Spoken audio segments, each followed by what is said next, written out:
তো ফাইনালি আমরা চলে এসেছি এনজিপি স্টেশনে। আমাদের কিন্তু 22302 বন্দে ভারত এক্সপ্রেস এনজিপি হাওড়া, আমরা কিন্তু দুটোর মধ্যে চলে এসেছি। আমাদের কিন্তু 3টে ট্রেন, তো অনেকটা আগেই চলে এসেছি। চলো এবার বন্দে ভারতের সামনে যাই, তারপরে আবার তোমাদের সাথে কথা হচ্ছে। আমাদের কিন্তু সিঁড়ি দিয়ে উঠতে হলো, কোনো এসকেলেটার পাইনি, এইটা একটা সমস্যা। 22302 এনজিপি হাওড়া বন্দে ভারত এক্সপ্রেস আমাদের 3টে ছাড়বে, আর এই ট্রেনটা কিন্তু হাওড়া থেকে এসছে 1:30টার সময়, সেটাই কিন্তু আবার পরিষ্কার পরিচ্ছন্ন হয়ে আবার 3টে নাগাদ ছাড়বে। তো অলরেডি কিন্তু 1:30টার সময় কিন্তু 22301 হাওড়া এনজিপি বন্দে ভারত চলে এসছে, এবং সেটাই কিন্তু এখন ডাউনে ব্যাক করবে এনজিপি থেকে দুপুর 3টের সময়। তো বন্দে ভারত কিন্তু চলে এসছে 22302, এই ট্রেনটাই করেই কিন্তু আমরা এসছিলাম হাওড়া থেকে এনজিপি, এবং সেই ট্রেনটাতেই কিন্তু ব্যাক করবে এখন এনজিপি থেকে হাওড়া। 3টের সময় ছাড়বে, এখানে কিন্তু কোনো লাঞ্চ দেবে না, এখন শুধুমাত্র স্ন্যাক্স দেবে আর ডিনার দেবে। আসার সময় আমরা ব্রেকফাস্ট পেয়েছিলাম আর লাঞ্চ পেয়েছিলাম। আমাদের কোচ নাম্বার এখন C3, চলো C3 সামনে যাওয়া যাক। এই ট্রেনটাতে কিন্তু টোটাল 14টা এসি চেয়ার কার আছে এবং 2টো এক্সিকিউটিভ চেয়ার কার। তো C1 থেকে C7, তারপরে 2টো এক্সিকিউটিভ E1 E2, আবার C8 থেকে C14। তো এইদিকে কিন্তু C14 ছিল, আর ট্রেনের সামনের দিকে মানে যেই দিকে ট্রেনটা এখন যাবে সেই দিকে কিন্তু C1 2 3 এরকমভাবে। তো এইটা হলো C4 আর এটা হলো C3। আমাদের কোচ কিন্তু C3-তে 78, এই দিক দিয়ে উঠতে হবে। চলো C3 কোচে ওঠা যাক।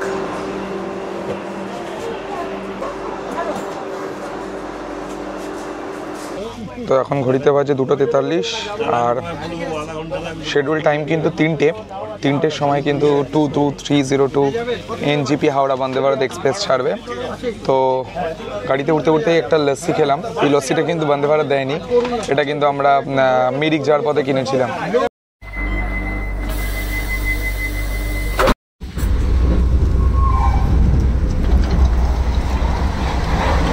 নির্ধারিত সময়সূচি অনুযায়ী দুপুর 3টের সময় আমাদের এই বন্দে ভারত এক্সপ্রেস কিন্তু এনজিপি থেকে হাওড়ার উদ্দেশ্যে রওনা দেয়। বন্দে ভারতে একটা জিনিস কিন্তু ভালো লাগে যে ডিলে কিন্তু কখনো করে না, সেটা ডিপার্চার টাইম হোক কিংবা অ্যারাইভাল টাইম। সেরকম আজকেও দেখলাম 22301 হাওড়া থেকে যখন ট্রেনটা এনজিপিতে ঢুকলো, একদম 1:30টার সময় কিন্তু ঢুকে গেছে, কোনো রকম ডিলে করেনি। ইভেন আমরা যখন এসেছিলাম 5 দিন আগে, তখনও কিন্তু কোনো ডিলে করেনি। তো আজকে আমরা 22302 ডাউনে করে এনজিপি থেকে যাচ্ছি হাওড়ায়। তো নির্ধারিত সময় 3টেতেই কিন্তু ছেড়ে দিল। এরপরে 3টে স্টপেজ আছে, বারসই জাংশন, মালদা টাউন, তারপরে বোলপুর এবং ফাইনালি হাওড়া। কখন কোন সময়ে সেই স্টেশনগুলোতে রিচ করছে এবং ফাইনালি হাওড়ায় কখন পৌঁছাচ্ছে সেটা কিন্তু তোমাদেরকে জানাবো। হাওড়ায় পৌঁছানোর টাইম কিন্তু রাত 10:30।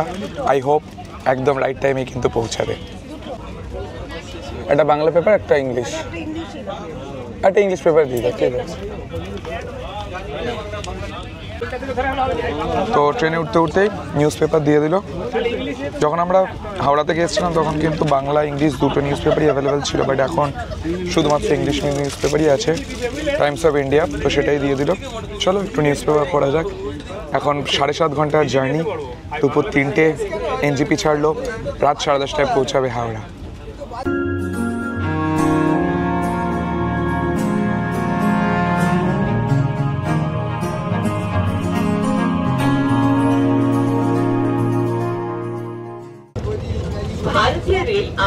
তো ট্রেনে উঠতে উঠতেই কিন্তু দুজনের জন্য 2টো 1 লিটারের জলের বোতল দেওয়া হলো।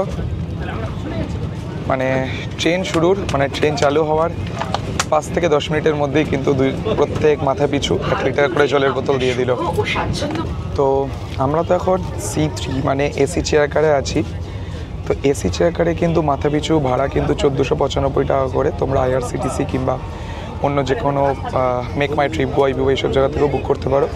আর যদি তোমরা এক্সিকিউটিভ চেয়ার কারে, যেখানে 2টো এক্সিকিউটিভ চেয়ার কার আছে E1 E2, সেগুলোতে ট্রাভেল করতে তাহলে তোমাদের পে করতে হতো 2760 টাকা করে। এছাড়া 7.5 ঘন্টার যে টোটাল জার্নি, সেখানে কিন্তু এই বন্দে ভারত এক্সপ্রেসে কিন্তু আমাদেরকে ইভিনিং স্ন্যাক্স দেওয়া হবে এবং রাতের ডিনার, এবং এসি চেয়ার কারে 1495 টাকার মধ্যে 308 টাকা কিন্তু অ্যাজ আ ক্যাটারিং চার্জ নেওয়া হয়েছে। তো এখন ঘড়িতে বাজে 3:17। 3টেই কিন্তু ট্রেন ছেড়েছিল। 17 মিনিটের মধ্যেই কিন্তু আমাদের সামনে চলে এলো স্ন্যাক্স। স্ন্যাক্সে কী কী আছে তোমাদেরকে একটু দেখিয়ে দিই।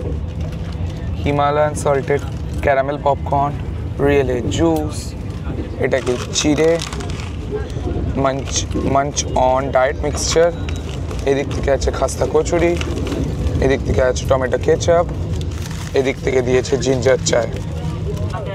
তো এই হলো স্ন্যাক্সের খাস্তা কচুরি।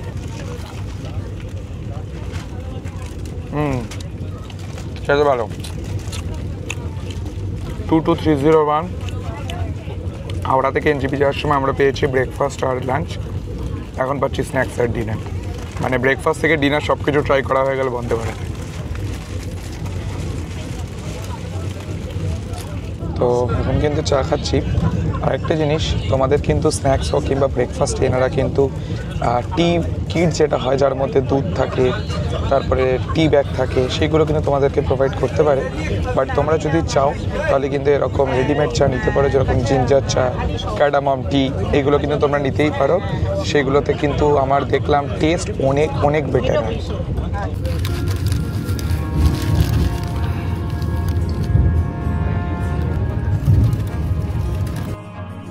দিনের বেলা ট্রেন জার্নিতে বিভিন্ন ট্রেনের সঙ্গে দেখা হওয়া একটা বাড়তি পাওনা। এই বিভিন্ন ট্রেনের আসা যাওয়া দেখতে দেখতেই কিন্তু বেশ খানিকটা সময় কাটিয়ে দেওয়া যায়। তো আমাদের এই টোটাল যে 7.5 ঘন্টার জার্নি, তার প্রথম স্টপেজটা কিন্তু বারসই জাংশন। এনজিপি থেকে শুরু হয়েছিল 3টের সময়, 4:28 ছিল বারসই জাংশনে ঢোকার টাইম। এখন ঘড়িতে বাজে 4:35 আর বারসই জাংশন চলে এসছে। 2 মিনিটের যাত্রা বিরতি শেষে ট্রেন কিন্তু আবার তার স্বাভাবিক গতিতে রওনা দিল পরবর্তী গন্তব্যস্থলের দিকে।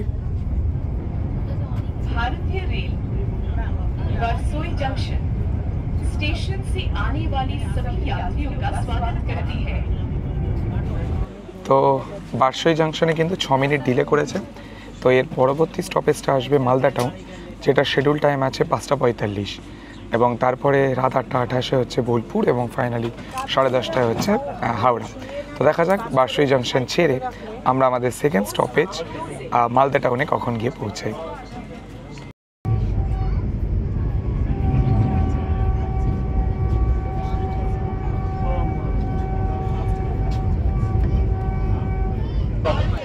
তো ফাইনালি আমরা কিন্তু আমাদের এই 7.5 ঘন্টার জার্নির দ্বিতীয় স্টপেজে চলে এসেছি। আমরা এখন আছি মালদা টাউনে। চলে এসেছি মালদা টাউন। মালদা টাউনে আসার সময় ছিল 5:45, এখন কিন্তু বাজে 5:47। মালদা টাউনে চলে এসেছি। তো এরপরে কিন্তু 8:28 আমাদের থার্ড স্টপেজ বোলপুর, এবং ফাইনালি রাত 10:30 হাওড়া। তো বন্দে ভারতে কিন্তু দুবার কিন্তু চা দেওয়া হয়। তো চা কিন্তু এবার শেষ, এই জন্য কফি দিল। তো এটা দিয়েছে সেটা হচ্ছে ginger 3-in-1 instant coffee premix. তো এখন কিন্তু নিয়ে নিয়েছি ইনস্ট্যান্ট কফি। লেটস সি কেমন খেতে। ভালোই লাগছে। তো এখন ঘড়িতে বাজে 7:38। তো 8:28 কিন্তু বোলপুরে ঢোকার রাইট টাইম। লেটস সি কখন ঢোকে, কিন্তু তার আগে কিন্তু আমাদের ডিনার দিয়ে গেল। কী ডিনারে আছে তোমাদেরকে একটু দেখিয়ে। তো ডিনারে ছিল জিরা রাইস, তার সঙ্গে ডাল, 3 পিস চিকেন, মাদার ডেয়ারি মিষ্টি দই, তার সঙ্গে ছিল একটা সবজি বা ভাজা টাইপের, এছাড়াও ছিল পিকল এবং কাগজে মোড়া 2টো চাপাটি বা রুটি। বেশ ভালো কিন্তু। সো ডিনার কিন্তু কমপ্লিট হয়ে গেছে। আমাদের যে লাস্ট স্টপেজ ছিল, মানে লাস্ট হল্ট শান্তিনিকেতন, সেটা কিন্তু এখন অবধি আসেনি। দেখো ট্রেন কিন্তু অনেকক্ষণ ধরেই এই আহমেদপুর জাংশনে দাঁড়িয়ে আছে। আর বোলপুরে ঢোকার টাইম ছিল 8:03, কিন্তু দেখাচ্ছে যে 8:23 আগে ঢুকবে না। অলরেডি কিন্তু 8:09 বাজে। তো মনে হচ্ছে আজকে হাওড়া পৌঁছাতে কিন্তু একটু লেট হবে, কারণ অলরেডি 20 মিনিট মতো লেট শান্তিনিকেতন পৌঁছাতেই। তো হাওড়া পৌঁছাতে মনে হচ্ছে লেট হতে পারে, যদি ম্যানেজ করে দেয় অবশ্যই ভালো। Scheduled arrival time at Howrah কিন্তু 10:30। তো লেট সি কখন বোলপুর আসে আর কখন হাওড়া আসে, সেই আপডেটটাও কিন্তু তোমাদের সঙ্গে শেয়ার করব। মনে হচ্ছে মেজর কোনো সমস্যা হয়েছে না, তো প্রায় 2 ঘন্টার কাছাকাছি হয়ে গেল, এখনও সেই আহমেদপুরেই কিন্তু ট্রেন দাঁড়িয়ে আছে। মানে জাস্ট ফেড আপ লাগছে। আইসক্রিম দিল একটু আগে, আইসক্রিমও খাওয়া হয়ে গেছে, কিন্তু আইসক্রিম দিয়ে পেট ঠান্ডা হবে কিন্তু টেনশন কি আর দূর হবে? মানে যেখানে আমাদের 10:30টায় পৌঁছানোর কথা, সেখানে এখন 9:30 বাজে আর আমরা সেই আহমেদপুরে। এখনও বোলপুর আসা বাকি, হাওড়া জানি না। মনে তো হচ্ছে এক এক সময় যে কালকে সকালে ব্রেকফাস্টও বোধহয় বন্দে ভারতেই করতে হবে। জানি না কখন পৌঁছাবো বোলপুর, কখন হাওড়া। যখনই হোক আপডেট দেবো। মানে এরকম বাজে এক্সপিরিয়েন্স, তাও আবার বন্দে ভারতের মতো ট্রেনে ফার্স্ট টাইম। খুব টায়ার্ড লাগছে সিরিয়াসলি। সকাল 6টা থেকে শুরু হয়েছে, তো ননস্টপ ঘুরেছি। তারপরে ট্রেনে ভেবেছিলাম বাড়ি গিয়ে একটু ঘুমাবো, জানি না কী হবে। দেখা যাক কখন পৌঁছাই, আপডেট দেবো। তোমরাও যদি কখনো বন্দে ভারত বা অন্য কোনো ট্রেনে এইরকম প্রবলেম ফেস করেছো এনজেপি থেকে হাওড়া আসার সময়, অবশ্যই কিন্তু কমেন্ট বক্সে লিখে জানিও। ঘড়িতে বাজে 9:42, এখনও কিন্তু ট্রেন ছাড়লো না। ফাইনালি লাইভ আপডেট 7ই এপ্রিল 2025। ঘড়িতে বাজে এখন 9:52।